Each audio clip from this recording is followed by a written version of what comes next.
ሀይሚዬ ዛሬ የወሰንሽው ውሳኔ በጣም ትክክለኛ ውሳኔ ነው። ምክንያቱም በቃ እሺ ከጎኑ ልሁን ያለው ይሁንለት እስኪ እንውሰዳትና ከዛ በኋላ የሚሆነውን እናያለን ብለሽ ብሩኬ ባለሽ መንገድ ተቀብለሽ ወደ አዲስ አበባ አብራችሁ ይዛችኋት ሄዳችሁ ቢሆን ኑሮ እመኝኝ ሀይሚዬ ህይወታችሁ ድብልቅልቁ ነበር የሚወጣው። በቃ ጭራሽ ከባድ የማትወጡት እና እናንተን የሚለያይ አንቺና ብሩኬን የሚለያይ ነገር ውስጥ ነበር የምትገቡት። ስለዚህ ያን ነገር ደግሞ እንዳይሆን ባጭሩ ይሄን ውሳኔሽን በመወሰንሽ በጣም ደስተኞች ነን። ምክንያቱም እኛ ሁለታችሁ እንድትለያዩ አንፈልግም። አብራችሁ ብትሄዱ ኑሮ ሁላችሁም ተሰብስባችሁ በእርግጠኝነት የሚለያያችሁ ነገር እንደሚፈጠር ምንም ጥያቄ የለውም። ምናልባት ብሩኬ እሱ የወሰነው ውሳኔ ልክ መስሎት ሊሆን ይችላል። ከጎናችን አድርገን ከዛ በኋላ እውነቱን ማውጣት ይቀለኛል ወይ ደግሞ እውነቱን ለማውጣት በቃ ነገሮች ይቀሉልኛል ብሎ አስቦ ሊሆን ይችላል። ወንድ ልጅ በነገራችን ላይ ነገሮችን እንደ ሴት ልጅ አርቆ ወይ ደግሞ በብልሃት በብልጠት አያስብም። በአንድ አቅጣጫ ብቻ ነው በቃ አለ አይደለ? በዚህ መንገድ በቃ እኛ ቤት ወስዳትና ባስቀምጣት በቀላል መንገድ እውነቱን እንዲወጣልኝ ያደርጋለሁ አይነት ነገር ነው እሱ የገባው። ግን አይደለም፣ በጭራሽ አይደለም ብሩኬ። እዛ ቤት ውስጥ ይዘሃት ከሄድክ በቃ በህልሟ ወይ ደግሞ ያለመችውን ነገር ካንተ ልጅ አለ ብላ በውሸት የዋሸችውን ነገር የምር ካንተም ልጅ ሊኖራት ይችላል። ምክንያቱም አይታወቅም። አንድ ቤት እንግዲህ ሀይሚ ወጣ ስትል ልጅቷን ምን አጠጥታህ ምን አድርጋ ምን አይነት ነገር ውስጥ ልከትህ እንደምትችል ምንም የምታውቀው ነገር የለም። ብዙ ነገሮችን ልትጠቀም ትችላለች አንተን ሌላ ነገር ውስጥ ለመክተት ማለት ነው። ስለዚህ የሀይሚ ውሳኔ ትክክል ነው። ሀይሚ በወሰነችው ውሳኔ እንዳታዝን ብሩኬ፣ እንዳትቀየማት፣ ትክክል ናት። ለእናንተ ለነጋችሁ የሚጠቅም ውሳኔ ነው የወሰነችው።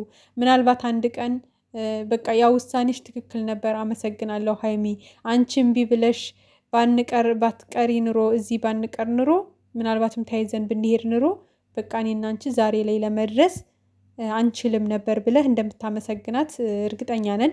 ምክንያቱም የማይሆን ሀሳብ ስለሆነ ማለት ነው።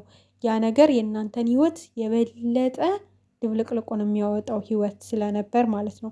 ከዛ በተጨማሪ ደግሞ ዛሬ ልጄ የኔ አይደለችም ብለሃል ብሩኬ።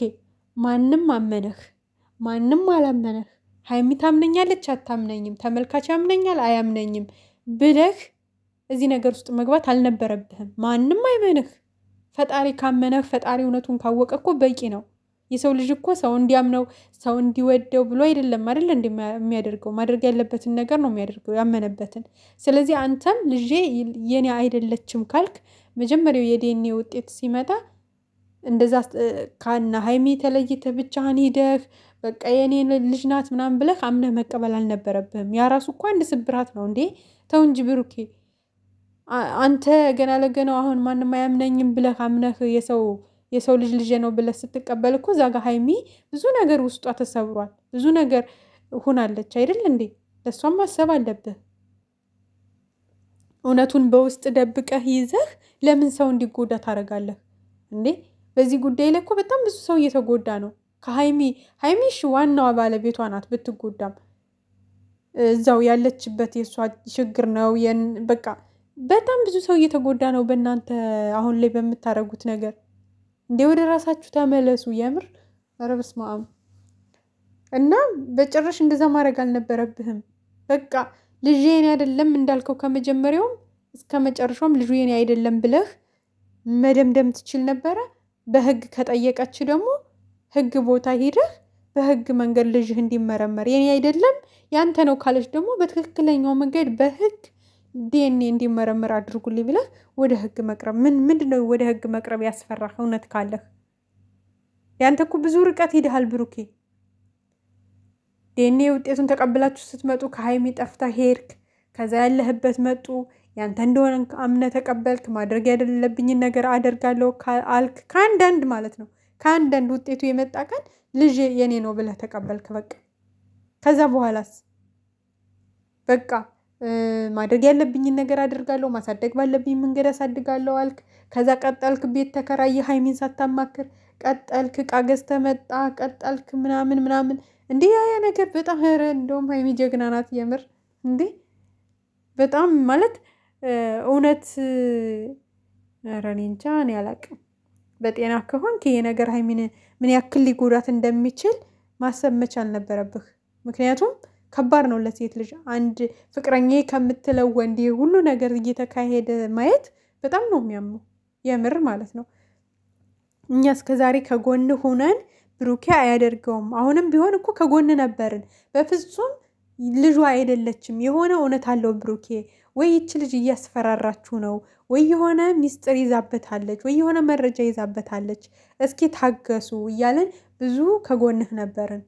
አንተ ያጠፋኸው ብሩኬ፣ ያንተ ትልቁ ጥፋት፣ ያንተ ትልቁ ስህተት እዩን ወደ ቤታችን ይዘን ሄደን ከኛ ጋር ትኖር ብለህ መወሰንህ ያ ነገር ነው። በጣም አሁን ላይ ብዙ ሰው እንዲናደድብህ እንዲበሳጭብህ ያደረግከው ውሳኔ።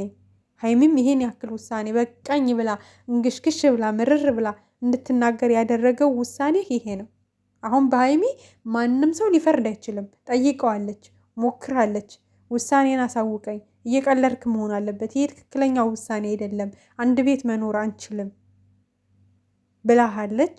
እንግዲህ አንተ ደግሞ ውሳኔ ይሄ ነው አሳውቂያለሁ፣ እኔ አስቤበት ወስኜበት ነው ያደረግኩትኝ፣ ሳላስብበት የማደርገው ነገር የለም፣ የማደርገውን ነገር አውቃለሁ ምናምን ነገር ብሩኬ፣ የምታደርገውን ነገር ካወቅክ እኮ የድሮ ኤክስን ቤትህ ከአሁን ህይወትህ ጋር አብረህ እንዲህ በስላሴ ይሄ እኮ ጤነኛ ሰው ራሱ እንደዚህ ያስባል ብሎ ማሰብ እኮ በጣም ነው የሚያመው የምር።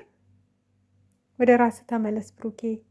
አሁንም እድል አለህ ሀይሚን ሳታጣት ይሄን ነገር ስራም ከሆነ ተሰጥቶ ከሆነ እስክሪብት ተጽፎ እንደዚህ አይነት ነገር አንተና እዩ እንድትተውኑት የሆነ ሰው ሰጥቷችሁ ከሆነ ትክክለኛም ታሪክ ከሆነ ትክክለኛ የህይወት ገጠመኝም ከሆነ ይሄን ነገር በቃ ይቅርብህ። ገንዘብ ልትከስር ትችላለህ፣ ግን ከሀይሚ አይበልጥብህም። ጥንቅር ይበል፣ የሚከስረው ገንዘብ ይከስር። ታስታውሱ ከሆነ ቤተሰብ ናሂ ከሆነች ልጅ ጋር ቤሎ ለብሳ ልጅቷ እሱ ሱፍ ለብሶ ልክ እንደ ባልና ሚስት ተጋብተው ምናምን ማስታወቂያ ሰርተዋል። ያ ማስታወቂያ ለ1 ዓመት ነበር የተፈራረመው ማለት ነው። ከዛ ያ ስራ ከሚስቱ ጋር በጣም ከባድ ችግር ፈጠረበት። በቃ እንለያይ ፊርማ ቅደድት ከማለት ድረስ ነው የደረሰችው። ከዛ ምን ሆነ በመሀል እንለያይ በቃ ስትወስን ውብዬ ያ ስራው ደግሞ ጓደኞቹ በቃ እንደምንም ብለው አውጥተው ፈንቅለው ስልኩን ሁሉ ፈትሸው ያ ስራ እንደሆነ ሚስጥሩን አወጡበት ማለት ነው። ከዛ በቃ እከስራለሁ፣ እከሰሳለሁ፣ ስራዬን አበላሻችሁት፣ ለ1 ዓመት ኮንትራት ነው የተፈራረምኩት ምናምን ብሎ ብዙ ነገር አወራ ማለት ነው። ጀመር ህይወታችሁን እንደዚህ ድብልቅልቁን የሚያወጣው ስራ የሚያወጣው ማስታወቂያ ይሄ እውነተኛ ታሪክ ፊልም ጥንቅር ብሎ ይቅር እንዴ! ሰላምን የመሰለ ነገር እኮ የለም። እንደዚህ አልባሌ ቃል እየተነጋገሩ ውስጥ ለውስጥ መቆሳሰል ምናምን ተቆሳስላችሁ በቃ ብዙ ላፊ ቃላት ተነጋግራችሁ የመጣው ገንዘብ ባፍንጫችሁ ይውጣ፣ ይቅርባችሁ በቃ። አሁንም ብሩኬ ይሄን ስራ ማቆም ካለብህ አቁም። በቃ እውነቱን ተናገርና አቁም። በቃ የተበላሸው ይበላሽ፣ ከሀይሚ አይበልጥብህም። ብዙ መስዋዕት ተከፋፍላችሁ እዚህ ደርሳችኋል። እናንተ ብቻ አይደላችሁም ለእናንተ መስዋዕት የከፈላችሁት። በጣም ብዙ ሰው በእናንተ ህይወት ውስጥ መስዋዕት ከፍለናል። ስለዚህ ይሄ ስራ ከሆነ በቃ አናግርና ማናገር ያለብህን ሰዎች እዚህ ጋር አቆም። በቃ ከዚህ በላይ መሄድ አልችልም፣ ህይወቴ አደጋ ላይ ነው፣ በቃ የራሴን ሚስቴን ፍቅረኛዬን ሊያሳጣኝ ነው በቃ ብለህ ያለውን ነገር ማስቆም ትችላለህ። እንደዚህ አንተም ደንዝዘህ ፈዘህ ተጨንቀህ ራስክን እስከምታጣ ድረስ ህይወትክን እስከምታጣ ድረስ የሚያደርስ ስራ ጠንቅር ብሎ ይቅርብህ። ምን ነው ወጣት ናችሁ? ላይ ብላይ ቁጭ ብላችሁ ስራችሁን ብትሰሩ እኮ ከዚህ የምታገኙትን ገንዘብ ታገኙታላችሁ። ወዳጆችህንም እያጣህ ፍቅረኛህንም እያጣህ አንተም ተጨንቀህ ሰውንም ማስጨንቀህ ለምን ሲባል? ኧረ አንዳንዴስ ገንዘብ እንዲው ጥንቅር ብሎ ይቅር ባልኖረ ሁላ በዚህ ምድር ላይ ይሄ ገንዘብ የሚባለው ነገር የምሬን ነው የምላችሁ። ርብስማ ያንገሸግሻል እግዚአብሔርን እና ያው እንዳያችኋቸው እንግዲህ በጣም ደስ በማይል ሁኔታ ሀይሚም እንግዲህ ቁርጥ ያለውን ውሳኔዋን ወስና ነው የተለያዩት። በጥፊ እስከ መማታት ድረስ ነው። ባትማታም ነበር የሚገርመው፣ ምክንያቱም በጣም ስሜታዊ ስለሚያደርግ ውሳኔው። ዛሬም እንግዲህ የመጨረሻ ውሳኔን እኔ አምኜበት ወስኜበት ነው የነገርኩሽ ነው ያላትኝ።